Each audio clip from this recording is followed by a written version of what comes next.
ॐ श्री परमात्मने नमः। श्रीभगवानुवाच ऊर्ध्वमूलमधः शाखम् अश्वत्थं प्राहुरव्ययम् छन्दांसि यस्य पर्णानि यस्तं वेद स वेदवित्। अधश्चोर्ध्वं प्रसृतास्तस्य शाखा गुणप्रवृद्धा विषयप्रवालाः। अधश्च मूलान्यनुसन्ततानि कर्मानुबन्धीनि मनुष्यलोके। न रूपमस्येह तथोपलभ्यते नान्तो न चादिर्न च सम्प्रतिष्ठा। अश्वत्थमेनं सुविरूढमूलम् असङ्गशस्त्रेण दृढेन छित्त्वा। ततः पदं तत् परिमार्गितव्यं यस्मिन् गता न निवर्तन्ति भूयः। तमेव चाद्यं पुरुषं प्रपद्ये यतः प्रवृत्तिः प्रसृता पुराणी। निर्मानमोहा जितसङ्गदोषा अध्यात्मनित्या विनिवृत्तकामाः। द्वन्द्वैर्विमुक्ताः सुखदुःखसङ्गैर्गच्छन्त्यमूढाः पदमव्ययं तत्। न तद्भासयते सूर्यो न शशाङ्को न पावकः। यद्गत्वा न निवर्तन्ते तद्धाम परमं मम। ममैवांशो जीवलोके जीवभूतः सनातनः। मनः षष्ठानीन्द्रियाणि प्रकृतिस्थानि कर्षति। शरीरं यद्वाप्नोति यच्चाप्युत्क्रामतीश्वरः। गृहीत्वैतानि संयाति वायुर्गन्धानि वाशयात्। श्रोत्रं चक्षुः स्पर्शनं च रसनं घ्राणमेव च। अधिष्ठाय मनश्चायं विषयानुपसेवते। उत्क्रामन्तं स्थितं वापि भुञ्जानं वा गुणान्वितं। विमूढानानुपश्यन्ति पश्यन्ति ज्ञानचक्षुषः। यतन्तो योगिनश्चैनं पश्यन्त्यात्मन्यवस्थितं। यतन्तोऽप्यकृतात्मानो नैनं पश्यन्त्यचेतसः।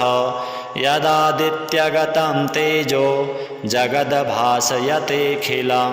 यच्चन्द्रमसि यच्चाग्नौ तत्तेजो विद्धि मामकं। गामाविश्य च भूतानि धारयाम्यहमोजसा। पूष्णामि चौषधिः सर्वाः सोमो भूत्वा रसात्मकः। अहं वैश्वानरो भूत्वा प्राणिनां देहमाश्रितः। प्राणापानसमायुक्तः पचाम्यन्नं चतुर्विधं। सर्वस्य चाहं हृदि सन्निविष्टो मत्तः स्मृतिर्ज्ञानमपोहनं च। वेदैश्च सर्वैरहमेव वेद्यो वेदान्तकृतवेदविदेव चाहम्। द्वाविमौ पुरुषौ लोके क्षरश्चाक्षर एव च। क्षरः सर्वाणि भूतानि कूटस्थोऽक्षर उच्यते। उत्तमः पुरुषस्त्वन्यः परमात्मेत्युदाहृतः। यो लोकत्रयमाविश्य बिभर्त्यव्यय ईश्वरः। यस्मात्क्षरमतीतोऽहम् अक्षरादपि चोत्तमः। अतोऽस्मि लोके वेदे च प्रथितः पुरुषोत्तमः। यो मामेवं सम्मूढो जानाति पुरुषोत्तमं स सर्वविद् भजति मां सर्वभावेन भारत। इति गुह्यतमं शास्त्रम् इदमुक्तं मया नघ। एतद्बुद्ध्वा बुद्धिमान् स्यात् कृतकृत्यश्च भारत। ऊर्ध्वमूलमधः शाखम् अश्वत्थं प्राहुरव्ययम् छन्दांसि यस्य पर्णानि यस्तं वेद स वेदवित्। अधश्चोर्ध्वं प्रसृतास्तस्य शाखा गुणप्रवृद्धा विषयप्रवालाः। अधश्च मूलान्यनुसन्ततानि कर्मानुबन्धीनि मनुष्यलोके न रूपमस्येह तथोपलभ्यते नान्तो न चादिर्न च सम्प्रतिष्ठा अश्वत्थमेनं सुविरूढमूलम् असङ्गशस्त्रेण दृढेन छित्त्वा ततः पदं तत् परिमार्गितव्यं यस्मिन् गता न निवर्तन्ति भूयः तमेव चाद्यं पुरुषं प्रपद्ये यतः प्रवृत्तिः प्रसृता पुराणी निर्मानमोहा जितसङ्गदोषा अध्यात्मनित्या विनिवृत्तकामाः द्वन्द्वैर्विमुक्ताः सुखदुःखसङ्गैर्गच्छन्त्यमूढाः पदमव्ययं तत्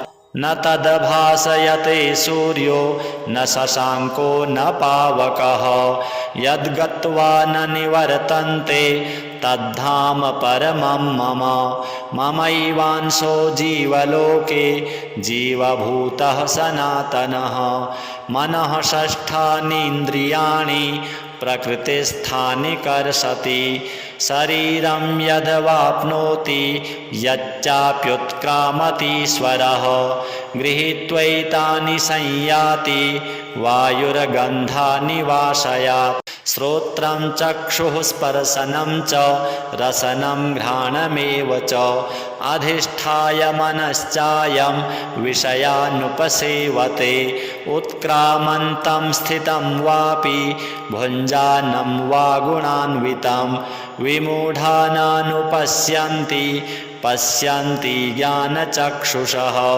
यतन्तो योगिनश्चैनं पश्यन्त्यात्मन्यवस्थितं यतन्तोऽप्यकृतात्मानो नैनं पश्यन्त्यचेतसः यदादित्यगतं तेजो जगद्भासयतेऽखिलं यच्चन्द्रमसि यच्चाग्नौ तत्तेजो विद्धि मामकं गामाविश्य च भूतानि धारयाम्यहमोजसा पूष्णामि चौषधिः सर्वाः सोमो भूत्वा रसात्मकः अहं वैश्वानरो भूत्वा प्राणिनां देहमाश्रितः प्राणापानसमायुक्तः पचाम्यन्नं चतुर्विधं सर्वस्य चाहं हृदि सन्निविष्टो मत्तः स्मृतिर्ज्ञानमपोहनं च वेदैश्च सर्वैरहमेव वेद्यो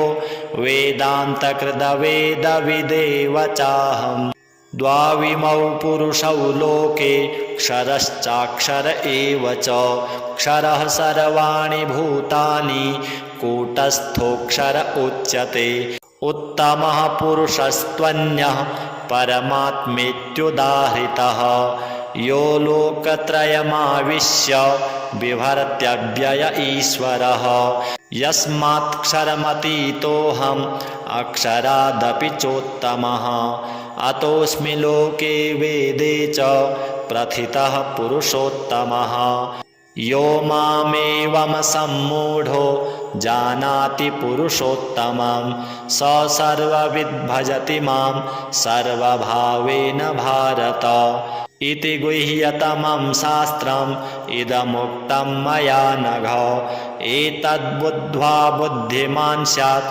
कृतकृत्यश्च भारत ऊर्ध्वमूलमधः शाखम् अश्वत्थं प्राहुरव्ययम् छन्दांसि यस्य पर्णानि यस्तं वेद स वेदवित् अधश्चोर्ध्वं प्रसृतास्तस्य शाखा गुणप्रवृद्धा विषयप्रवालाः अधश्च मूलान्यनुसन्ततानि कर्मानुबन्धीनि मनुष्यलोके न रूपमस्येह तथोपलभ्यते नान्तो न चादिर्न च सम्प्रतिष्ठा अश्वत्थमेनं सुविरूढमूलम् असङ्गशस्त्रेण दृढेन छित्त्वा ततः पदं तत् परिमार्गितव्यं यस्मिन् गता न निवर्तन्ति भूयः तमेव चाद्यं पुरुषं प्रपद्ये यतः प्रवृत्तिः प्रसृता पुराणी निर्मानमोहा जितसङ्गदोषा अध्यात्मनित्या विनिवृत्तकामाः द्वन्द्वैर्विमुक्ताः सुखदुःखसङ्गैर्गच्छन्त्यमूढाः पदमव्ययं तत् न तद्भासयते सूर्यो न शशाङ्को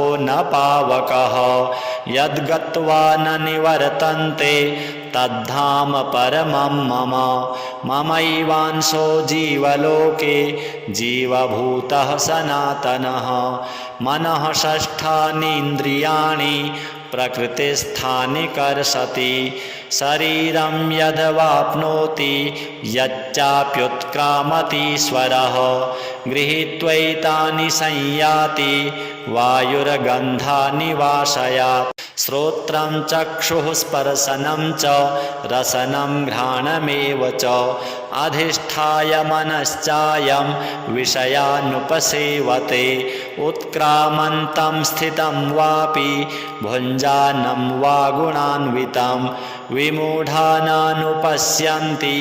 पश्यन्ति ज्ञानचक्षुषः यतन्तो योगिनश्चैनं पश्यन्त्यात्मन्यवस्थितं यतन्तोऽप्यकृतात्मानो नैनं पश्यन्त्यचेतसः यदादित्यगतं तेजो जगद्भासयतेऽखिलं यच्चन्द्रमसि यच्चाग्नौ तत्तेजो विद्धि मामकं गामाविश्य च भूतानि धारयाम्यहमोजसा पूष्णामि चौषधिः सर्वाः सोमो भूत्वा रसात्मकः अहं वैश्वानरो भूत्वा प्राणिनां देहमाश्रितः प्राणापानसमायुक्तः पचाम्यन्नं चतुर्विधं सर्वस्य चाहं हृदि सन्निविष्टो मत्तः स्मृतिर्ज्ञानमपोहनं च वेदैश्च सर्वैरहमेव वेद्यो वेदान्तकृतवेदविदेव चाहम् द्वाविमौ पुरुषौ लोके क्षरश्चाक्षर एव च क्षरः सर्वाणि भूतानि कूटस्थोऽक्षर उच्यते उत्तमः पुरुषस्त्वन्यः परमात्मेत्युदाहृतः यो लोकत्रयमाविश्य बिभर्त्यव्यय ईश्वरः यस्मात्क्षरमतीतोऽहम् अक्षरादपि चोत्तमः अतोऽस्मि लोके वेदे च प्रथितः पुरुषोत्तमः यो मामेवं सम्मूढो जानाति पुरुषोत्तमं स सर्वविद् मां सर्वभावेन भारत इति गुह्यतमं शास्त्रम् इदमुक्तं मया नघ एतद्बुद्ध्वा बुद्धिमान् स्यात् कृतकृत्यश्च भारत ऊर्ध्वमूलमधः शाखम् अश्वत्थं प्राहुरव्ययं छन्दांसि यस्य पर्णानि यस्तं वेद स वेदवित् अधश्चोर्ध्वं प्रसृतास्तस्य शाखा गुणप्रवृद्धा विषयप्रवालाः अधश्च मूलान्यनुसन्ततानि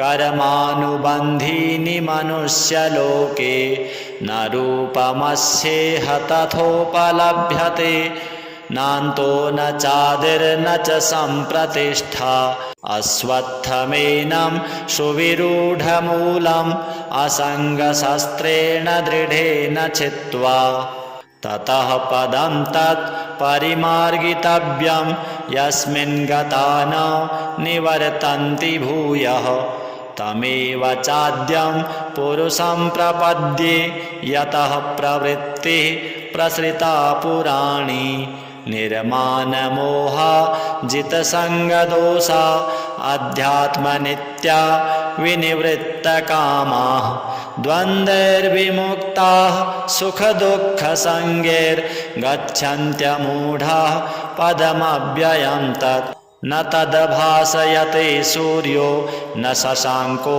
न पावकः यद्गत्वा न निवर्तन्ते तद्धाम परमं मम ममैवांशो जीवलोके जीवभूतः सनातनः मनः षष्ठानीन्द्रियाणि प्रकृतिस्थानि कर्षति शरीरं यद्वाप्नोति यच्चाप्युत्क्रामतीश्वरः गृहीत्वैतानि संयाति वायुर्गन्धानि वाशयात् श्रोत्रं चक्षुः स्पर्शनं च रसनं घ्राणमेव च अधिष्ठाय मनश्चायं विषयानुपसेवते उत्क्रामन्तं स्थितं वापि भुञ्जानं वा गुणान्वितं विमूढानानुपश्यन्ति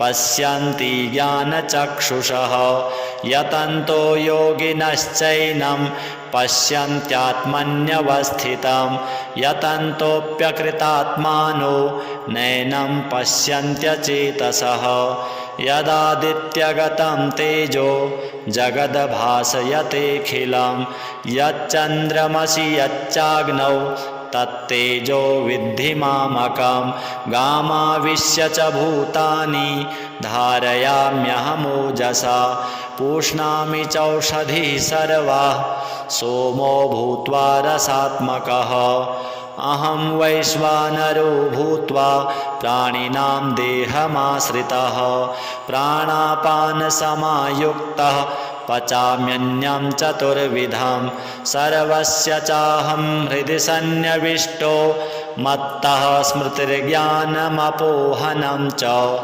वेदैश्च सर्वैरहमेव वेद्यो वेदान्तकृतवेदविदेव चाहम् द्वाविमौ पुरुषौ लोके क्षरश्चाक्षर एव च क्षरः सर्वाणि भूतानि कूटस्थोऽक्षर उच्यते उत्तमः पुरुषस्त्वन्यः परमात्मेत्युदाहृतः यो लोकत्रयमाविश्य बिभर्त्यव्यय ईश्वरः यस्मात्क्षरमतीतोऽहम् अक्षरादपि चोत्तमः अतोऽस्मि लोके वेदे च प्रथितः पुरुषोत्तमः यो मामेवं सम्मूढो जानाति पुरुषोत्तमं स सर्वविद् मां सर्वभावेन भारत इति गुह्यतमं शास्त्रम् इदमुक्तं मया नघ एतद्बुद्ध्वा बुद्धिमान् स्यात् कृतकृत्यश्च भारत ऊर्ध्वमूलमधः शाखम् अश्वत्थं प्राहुरव्ययम् छन्दांसि यस्य पर्णानि यस्तं वेद स वेदवित् अधश्चोर्ध्वं प्रसृतास्तस्य शाखा गुणप्रवृद्धा विषयप्रवालाः अधश्च मूलान्यनुसन्ततानि